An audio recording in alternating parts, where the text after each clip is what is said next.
भारत के एक छोटे से गांव में सूरज नाम का एक लड़का रहता था।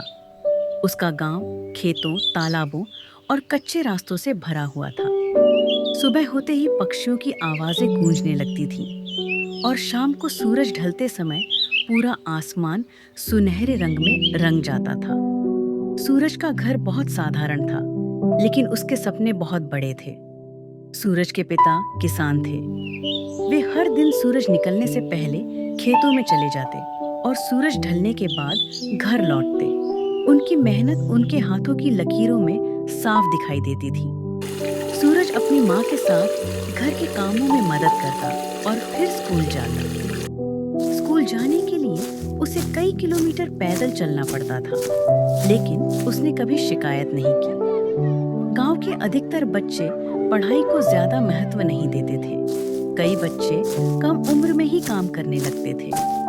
सूरज भी यह सब देखता था, लेकिन उसके मन में पढ़ने की एक अलग ही लगन थी। उसे किताबों से बहुत लगाव था। पुरानी और फटी हुई किताबें भी उसके लिए किसी खजाने से कम नहीं थी। सूरज का स्कूल छोटा था और वहां सुविधाओं की कमी थी। कभी बिजली नहीं होती, कभी शिक्षक नहीं आते। फिर भी सूरज हर दिन समय पर स्कूल पहुंचता। वह मिट्टी पर बैठकर पढ़ने में भी खुश रहता था। उसे लगता था कि शिक्षा ही उसके जीवन को बदल सकती है।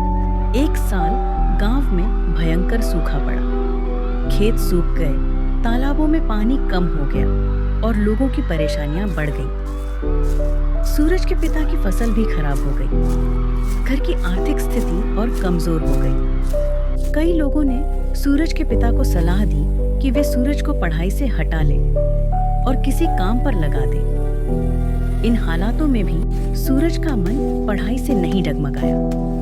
वह सुबह जल्दी उठकर खेतों में पिता की मदद करता और फिर स्कूल चला जाता। रात को तेल के दिए की रोशनी में पढ़ाई करता। उसकी आंखों में थकान होती थी, लेकिन मन में उम्मीद की रोशनी हमेशा जलती रहती थी। समय बीतता गया। सूरज की मेहनत रंग लाने लगी। वह कक्षा में हमेशा अच्छा प्रदर्शन करता। शिक्षक भी उसकी लगन को पहचानने लगे। उन्होंने सूरज को और मेहनत करने के लिए प्रोत्साहित किया। गांव के कुछ लोग अब सूरज को अलग नजर से देखने लगे थे। एक दिन जिले से एक छात्रवृत्ति की जानकारी स्कूल में आई। यह छात्रवृत्ति उन बच्चों के लिए थी जो पढ़ाई में अच्छे हों, लेकिन आर्थिक रूप से कमजोर हों।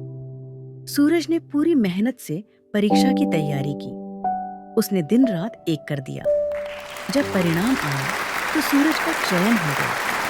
यह खबर उसके परिवार के लिए किसी चमत्कार से कम नहीं थी। अब सूरज को आगे की पढ़ाई के लिए शहर जाने का मौका मिला। शहर उसके लिए बिल्कुल नया था। ऊंची इमारतें, तेज रफ्तार जिंदगी और अलग माहौल।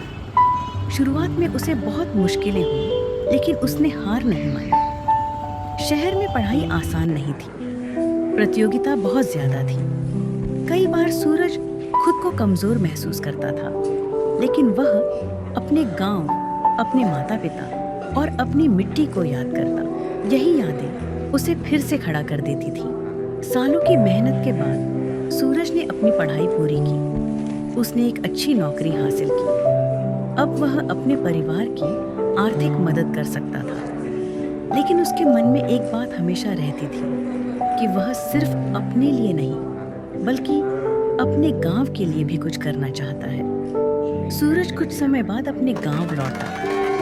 उसने देखा कि हालात अब भी बहुत ज्यादा नहीं बदले थे। बच्चों की पढ़ाई अब भी पीछे थी। तब सूरज ने गांव में एक छोटा सा पुस्तकालय शुरू किया। उसने बच्चों को पढ़ाई के लिए प्रेरित करना शुरू किया। धीरे धीरे गांव के बच्चे वहां आए। सूरज उन्हें पढ़ाई के साथ साथ सपने देखना भी सिखाता था। उसने उन्हें बताया कि हालात चाहे जैसे भी हों, मेहनत और ईमानदारी से सब कुछ बदला जा सकता है। समय के साथ गांव में बदलाव आने लगा। बच्चों का रुझान पढ़ाई की ओर बढ़ा। माता-पिता भी शिक्षा का महत्व समझने लगे। सूरज की कहानी अब पूरे गांव के लिए प्रेरणा बन चुकी थी।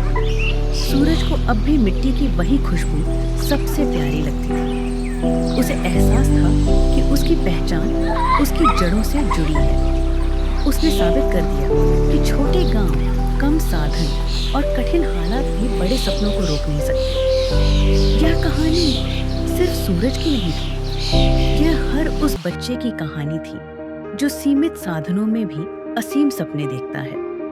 यह कहानी इस बात का प्रमाण थी कि अगर इरादे मजबूत हों तो रास्ते अपने आप बन जाते हैं।